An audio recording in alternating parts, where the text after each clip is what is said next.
有种一种不个从你出走，然后就是在生活中用起就给那感觉种哈，古语了么谈这个 antibiotic， 古语都么谈，民主做理来为了养大路啊，但是 today I'm gonna specifically talk about antibiotic, okay? 和 downfall 也为了讲下真正。ไปอยู่ต่อเป้าเนาะ okay I learned through trial and error mistake in the past so this is how I know okay ไม่จุนจงแต่ไม่จะกล้าอย่าทำนึกมอเลยหรือ whatever ไม่มันสั่งชั่ว steroids หรือไม่มันสั่ง antibiotic หรืออยากจะ Baytril 10% หรืออยากจะเนี่ย Thailand ชี้เจ้าหรือ Thailand Oppo หรือ Terramycin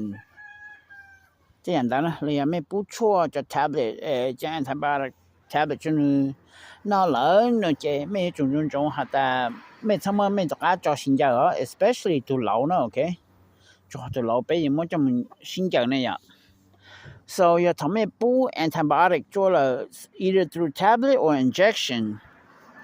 Never dance your bird, okay? I learned this through a lot of mistake. 就好像他们国家干到见呢。你要论治了么就好像这个么上错了个不错的那这你要让你好个 recover 了熬一的好像你被一的好像个你这个 recover 呢这个么做新的当这个到了熬一啦这个这个么做新的做这你摸是吧这个你either 你就头你就教啦你去定了鼓了还你去么做了鼓了还你家进么你这个发生你去了么杂呢你 swing 你才累个是吧 OK so 我上了看到这个叫不他从你这头还长出还来保住了 OK because 头面么没这个不antibiotic through tablet or injection ไม่ละมูdestroy นี่จะ good bacteria แล้วนะโอเคนี่จะ good bacteria นออย่าจะละมูอีจะ bacteria อีจะจงอีจะโลจอนะละมูเชื่อตอนจูจะนี่จะนะนี่จะง่านะโอจกันนี่จะง่าจิเก่งนะจงเลยจู rubber band นะโอเค所以说อย่างนี้ทำให้มันจะเราจบปุ๊บนะจะนี่รู้ใจ是松ให้นี่ชินจูนะนี่จะง่าชินจูนะโอเคso การนึมอเลยตอนนี้นะนึมออีจะ electromagnetic นี่ก็จะโลจอนะโอเค so นี่ลมตัวจังก็แต่ส่วนจังก็หาจะจริงนะเท่าตอนเจอเลยนะมันมั่วจูนะหานึมอ reflex นะโอเค rebound โอเค so สั่งมันคันนะจุดจะเบิกก็ส่วนตัวก็ไม่เป้านะโอเคso ไม่มอมีจะก็สั่งชั่วเลยเรียสั่ง story จะไม่จะก็ปวดแล้ว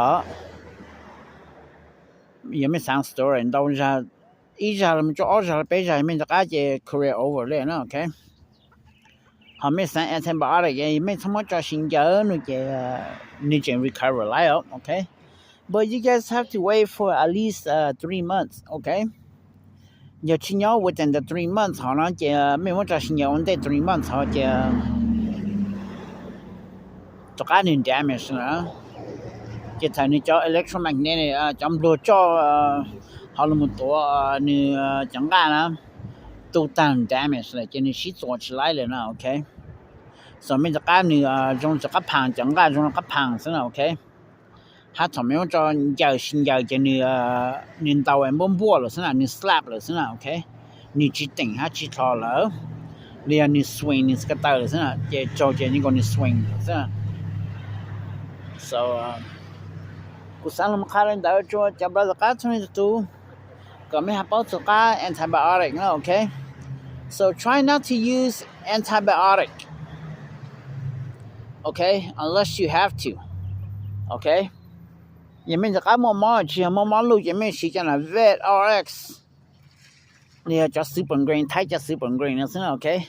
แต่是一般人没爱呢没有了只叫这个罗拉拉就应该 but if you want to invest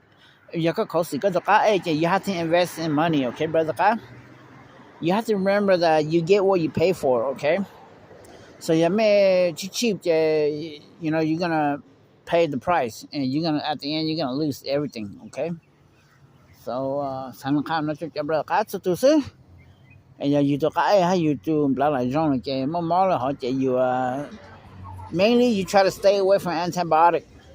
try to use natural herbal. Okay. Lấy dạng VetRx mấy dùng lấy cầu tự là mấy đứa lăng khóc á but cho nên chỉ try affected thì mình cái này mà mỹ sẽ dễ không tao giống thì mình tao mình cái flip upside down. Okay. Em mất cho nó canal nostril còn cho nó còn chưa thì mình tao cái này còn cho nó từ canal đó. Okay. Là mấy sĩ cho super grain có thì thái em mất cho nó cho nó chỉ cho natural herbs nữa. Okay. Cho super grain của nó ta dùng cần cầu lên nó. Okay. Better than an antibiotic. Okay. Hắn này là một bao cho mình cái lượng immune system có một số hai khó của sản sĩ cho là nó thọ mình cái một mol rồi nó vậy mấy số antibiotic mấy sĩ lấy mấy sĩ antibiotic cái mấy chủ thọ lấy at least lấy a week cho nó đó lấy all week cho họ vậy mấy mà probiotic no. Okay. Ai còn nên luôn biểu ni bang ni luôn immune system có chắc là muốn biểu cho good bacteria no. Okay. Probiotic the job is to boost the immune system by generate or creating more good bacteria. Okay. Là một tổ hắc khu nữa chạy cả nữa chạy chắc lắm sủng bòn chắc lắm một số khu nó kẹp ra cả